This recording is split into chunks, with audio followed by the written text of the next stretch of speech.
And we've established during the course of this conversation that you were not alive during 1983.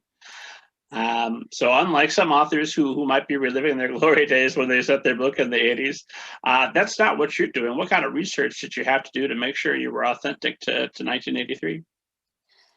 Yeah, I mean, there were so many details in the 80s that I was not aware of going into writing this book. I mean, one of the I was interviewing my friend's dad, or my friend's parents actually, because they were, I think, young, like in their 20s in the 80s or something. So they'd lived through the 80s, and they were mentioning, details such as like, oh, placing call to the city, the city right over nearby was different than placing a call all the way across the country, right? Like if you were stationed in Sacramento, you could potentially place a call to Los Angeles, but to New York was just like the bills would rack up, like it would collect so much money, right? And that was, I was not aware of this detail. I really grew up in an era that was like you could place a call to anywhere. Like even in my like late teenhood, like with my iPhone, you could like place a call to England or something. Like it was truly, I think, one of the smaller details that really stood out in my mind during that time. But yeah, just a lot of interviewing parents. And I actually got a copy of the Handbook of Model Rocketry, the 1976 edition,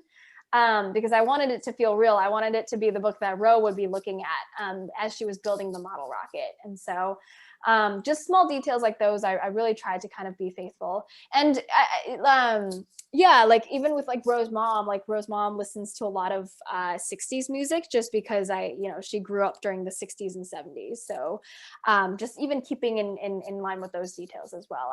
I tried to make it sound like the 80s. I hope I succeeded. I hope it wasn't too anachronistic, but definitely was an effort on my part. You mentioned you've got the book. Do you do things like your characters? I mean, will you try to dress like a character when you're writing their perspective? I know that might slow you down when you're doing it first thing in the morning to get it done right away. Gotta get into my windbreaker, like. Do you have like music that you listen to that reminds you of that character? Do you have a 1983 soundtrack going while you're writing this? What things do you do to get yourself there? Yeah, I remember there was a day where I listened to Material Girl on loop. I was just in that like 80s mood, I think. So in terms of music that set me in the 80s, I think I listened to a lot more modern, just because my music tastes are like strange. They like range from like indie to like soundtracks. It's just all over the place, and so I don't think I have quite a refined taste yet. But yeah, I listened to some 80s music just to get me into the mood, and then also just kind of like the music. I had a very specific playlist for this book when I was writing it, so I relied on playing that playlist a lot. A playlist that you're going to make public on Spotify? It is public on Spotify. I cool. think. What's it called? Where can we find it? It's on my like private Spotify account. I'm very bad at like making like things accessible to the, so I think it's one of my like 200 playlists on my Spotify, but I can definitely link it on my website just as a oh, this is what Christina was listening to as she was drafting the book. But yeah, it included like tracks by like Pentatonics. It included like, I think like indie artists like the Shins. Like it was just very eclectic, I think. But I think it all, hopefully, it was a very personal playlist, so hopefully it translated into a book that evoked some of the feelings I was listening to when I was listening to the playlist.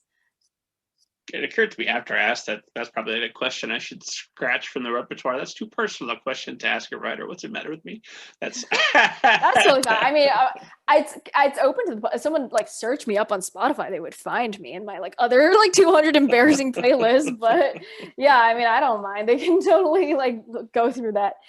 But that might be something fun with your copy of Clues to the Universe as you're reading it. Listen to the playlist. Yeah, I'll definitely link it on my website, though. That's a really good point. Two more questions about Benji, and then we'll maybe start to think about wrapping things up. But Benji, into the comic books, well, obviously he's got a particular motive that we've been kind of hinting around, so I won't spoil for why he's so into comic books. But that led me to believe that you are at least a little bit into comic books. Can you foresee a time when you might write a comic book story? And if you could have any type of superpower, what would you have? Oh, that's such a good question. Yeah, I mean, I actually got into comics for writing this book. I knew my main character liked comics, and so I was like, huh, I'm like very curious. Currently working through, I think, Marjorie Liu's Monstrous comic series, which is currently very good. But yeah, that was definitely a thing that I like picked up like for research, and then I like got into it. And in terms of writing a comic book, I'm a terrible artist. I'm no Benji. Like I stick figures only for my end. So I don't think I have it in me to write a comic book, but that sounds very cool. Like I'm very much in admiration of people who can draw and write at the same time. And in terms of the superpower that I would like to get, I've always thought about it. I think that always comes up during like icebreakers with friends and stuff, and every time my answer changes. But I think I settled on the ability to teleport. I would love to be able to go anywhere without any transportation costs. I like that. Yes, especially once COVID's gone and you've got to do your author tours. My God, how helpful! Exactly. Yeah. Instead of driving across the country, I'll just appear in a bookstore. Like, great. Are you gonna use your teleportation power to save people? Heck no! You could get hurt doing that. We're traveling on book tour. Yeah. I've always joked that maybe a great superpower for me would be just the ability to change channels on my television, but without a remote, without having to touch anything. So I couldn't be expected to save anyone with power like that, but would make my life marginally easier. Right. With great power comes great responsibility. And I don't know if I can handle the responsibility of saving people. Help us, Rob. Our TV is playing the wrong channel. Hold on, citizen. I got you.